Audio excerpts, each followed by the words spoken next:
નમસ્તે મિત્રો, હું છું જેનિસ ગાડિયા. ફરી લાવી રહ્યો છું એક નવું પોડકાસ્ટિંગ જેનું નામ છે સફારીની સવારી. જો કે પેલા મને નામ નહોતું મળતું એટલે પછી મેં પુલવામા એટેક વગેરે જેવા નામ રાખી દીધા. અને સોરી ફોર મિસઅન્ડરસ્ટેન્ડિંગ અમિતાભ બચ્ચનજી, સોરી. તમે લોકોએ મારા પોડકાસ્ટને એટલો પ્રેમ આપ્યો કે તે 1K સુધી પહોંચ્યું જ ને. 1K હું 998 એ નથી પહોંચ્યું. વાહ, ખરેખર તમારો પ્રેમ તો તોડવા લાયક છે. સોરી. તો દિવસના ધબકારા સાથે અને રાતની ઊંઘ સાથે શરૂઆત કરીએ છીએ આપણે મારા નવા પોડકાસ્ટનું, જેનું નામ છે સફારી કી સવારી. હા, તમને અહીંયા એક બુક છે જેનું નામ છે ગુજરાતી મેગેઝિન ધ સફારી. તેમાં લખેલા દરેક વાક્ય કે પછી પેરેગ્રાફના પોડકાસ્ટ તમને સાંભળવા મળશે. અને હું કોમેડી રાઇટર છું, તો અમુક સમય હશે કે જેમાં હું તમને જોક્સ સંભળાવી શકું, તો તેમાં હું તમને જોક્સ પણ સંભળાવી. તો ત્યારે તો ફિલહાલ આવડો મને સહન કરી લ્યો ઇન્ફોર્મેશનલ પોડકાસ્ટ માટે. તો હેલો हेलो पीपल और पॉडकास्ट लिसनर, मेरा नाम है जेनिस गाड़िया और आप सुन रहे हैं सफारी की सवारी. तो મિત્રો, શરૂઆત કરી દઈએ આપણે. ટેગલાઇન છે FYI ફોર યોર ઇન્ફોર્મેશન, વિજ્ઞાન સમાચાર સવિસ્તાર. ટોપિક છે આમુર ફાલ્કન, જાન બચી તો લાખો પાય. સમાચાર સંક્ષિપ્તમાં, આમુર ફાલ્કન નામના ઋતુ પ્રવાસી પક્ષીઓ ગયા શિયાળામાં સૌથી વધુ સંખ્યામાં આપણા નાગાલેન્ડ રાજ્યમાં આહાર તેમજ આરામ લેવા માટે આવ્યા. તો સમાચાર સવિસ્તાર કહે છે કે આની પહેલા જે હું બોલ્યો તેના વિશે ખબર હશે તો જેમને સો વોટ જેવા ફિક્કા લાગ્યા હોય તમને હવે પછીની વિગતો વાંચવાનું આગ્રહપૂર્વકનું નિમંત્રણ છે. પહેલા ફકરામાં થોડી પ્રાથમિક માહિતી છે, એ વાંચી લઈએ. સોરી, તમે સાંભળી લો, હું બોલું છું, તમારે વાંચવાની જરૂર નથી. આમુર ફાલ્કન, શિકારી પક્ષી, પોતે જ શિકાર. તો આ ટાઇટલ છે આ વાક્ય. ભારતમાં ગરુડ, શકરો, બાજ વગેરે મળીને કુલ 69 પ્રજાતિ સ્પીસીઝ ના શિકારી પક્ષીઓ રેપ્ટર્સ જોવા મળે છે. સૌથી ઓછું જાણીતું હોય તો આમુર ફાલ્કન, કેમ કે તે આપણે ત્યાંનું સ્થાયી અધિવાસી લોકલ રેસિડેન્ટ યા તો પૂરેપૂરી મોસમ વિતાવતું શિયાળુ મહેમાન વિન્ટર વિઝિટર પણ નથી. લાંબા ઋતુ પ્રવાસ દરમિયાન નાગાલેન્ડમાં આહાર તેમજ આરામ માટે લગભગ 10 દિવસનું રોકાણ કરતું અતિથિ છે.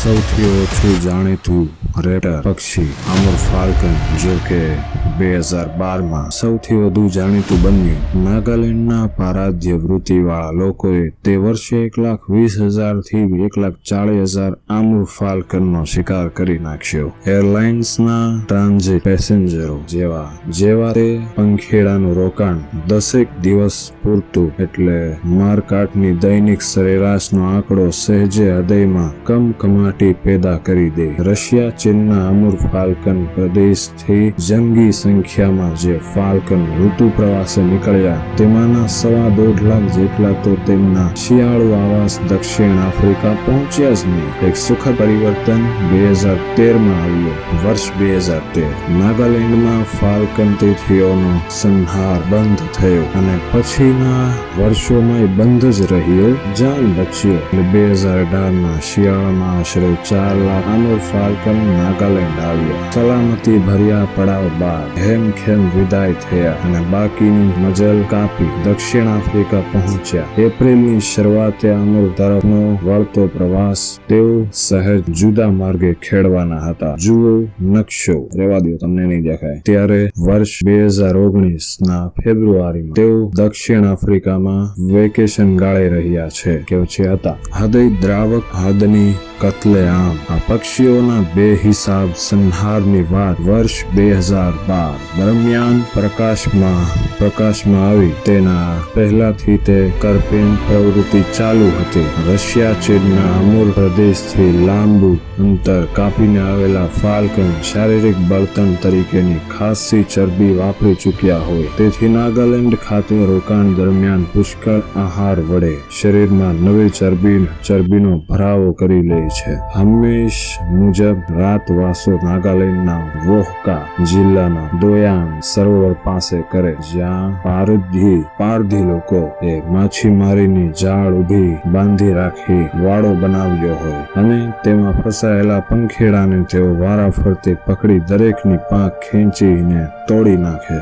ખોરાક તરીકે વપરાતા દરેક પક્ષીની વેચાણ કિંમત ₹60-75, એટલે કે નવેમ્બરમાં આવી વ્યક્તિ ₹35,000 થી ₹40,000 સહેજે કમાઈ લે.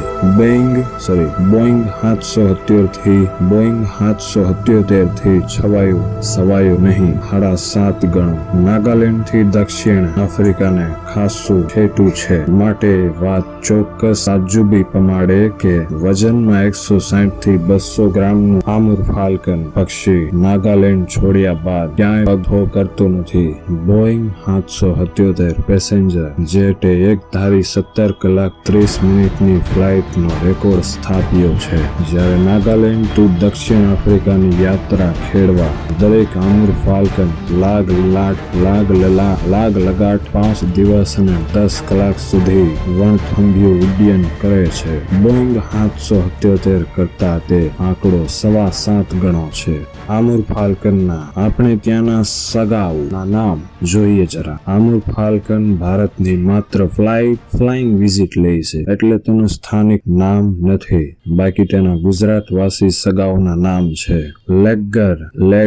લેગર ફાલ્કન, એનું ગુજરાતી થાય લગડ. પેરેગ્રીન ફાલ્કન, ગુજરાતી ભેરી. રેડ હેડેડ ફાલ્કન, ગુજરાતી તુરુંતી. કોમન કેસ્ટ્રલ, તેનું ગુજરાતી લરજી. શાહીન ફાલ્કન, ગુજરાતી શાહીન. ચેરુગ ઓર સેકર ફાલ્કન, એનું ગુજરાતી ચેરુગ. કહેવાય બર્ડ ઓફ પ્રે, પણ શિકાર ઉધઈનું. આ પંખી છે તો શિકારી, પણ મુખ્યત્વે જીવાત ભક્ષી છે. ઢાલિયા જીવડા, બીટલેસ, તીડ, વાણિયા, ડ્રેગન ફ્લાય, તીતી ઘોડા અને ઉધઈનો પણ તેના મેનુ કાર્ડમાં સમાવેશ થઈ જાય છે. ઉધઈનો તો પુષ્કળ જથ્થો આરોગ્ય છે, અને જથ્થો એટલે કે ઓર્નિથોલોજીકલ ઓબ્ઝર્વેશન. સામયિકના નવેમ્બર 29 વર્ષ 2012 ના અંકમાં તે વિષય લેખ પ્રગટ થયો, જેનું શીર્ષક છે how to make 2.5 billion termites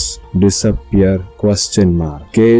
Case for protecting Amur falcon. બાનું હરાલું ભક્ષકોને જેણે રક્ષકો બનાવ્યા. લગભગ 20 વર્ષ સુધી દૂરદર્શન અને NDTV માટે સંવાદદાતા તરીકે કાર્ય બજાવી ચૂકેલી બાનું હરાલુએ વર્ષ 2009માં નાગાલેન્ડના હજારો આમુર ફાલ્કનની કત્લેઆમ પ્રત્યક્ષ દીઠી, અને તે અરેરાટીજનક દ્રશ્ય તેની કારકિર્દી બદલી નાખી. નિર્દોષ પંખેડાનો સંહાર રોકવા માટે તેણે મિશન ઉપાડ્યું.